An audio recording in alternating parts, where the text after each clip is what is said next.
Hello everyone, চলে আসলাম আবার একটা মিনি ব্লগ নিয়ে। অনেক দিন পর আমি মিনি ব্লগ নিয়ে আসছি। আজকে যেহেতু বরের ছুটি, তাই আজকে দুজন মিলে একটু বেরিয়েছিলাম ঘুরতে, মানে এই বর্ধমান শহরটাই আর কি।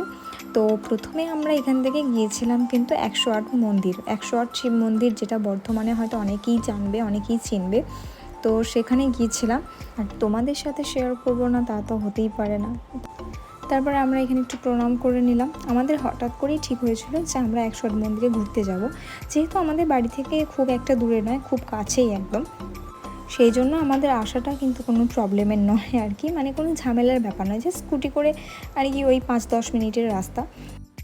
খুব সুন্দর মন্দিরটা এবং খুব পরিষ্কার পরিচ্ছন্ন, এবং এত সুন্দর লাগছে না, পরপর মন্দিরগুলো আছে তো 108টা মন্দির। খুব সুন্দর, খুব সুন্দর জায়গা, খুবই শান্ত, স্নিগ্ধ এবং মনোরম একটা পরিবেশ এখানে। তারপর আমরা 108 মন্দির থেকে বেরিয়ে এরপর গিয়েছিলাম কিন্তু বর্ধমানে সর্বমঙ্গলা মন্দির। দেখতে পাচ্ছ বর্ধমান সর্বমঙ্গলা মন্দিরের বাইরেটা হচ্ছে এইরকম। তো তারপরে আমরা ভিতরে যাচ্ছি, আর আমরা এমন সময় এসেছিলাম না যে সময় সন্ধ্যা আরতি হচ্ছিল। তো আমরা সেই সন্ধ্যা আরতিটাও একটু দেখেছি, খুব খুব ভালো লাগছিল। আমি মানে বলতে পারো এটা প্রথমবার আসছি সর্বমঙ্গলা মন্দিরে, আর মানে এত সুন্দর লেগেছে। আর সন্ধ্যেবেলার দিকটা এসেছিলাম তো বেশ সুন্দর ছিল।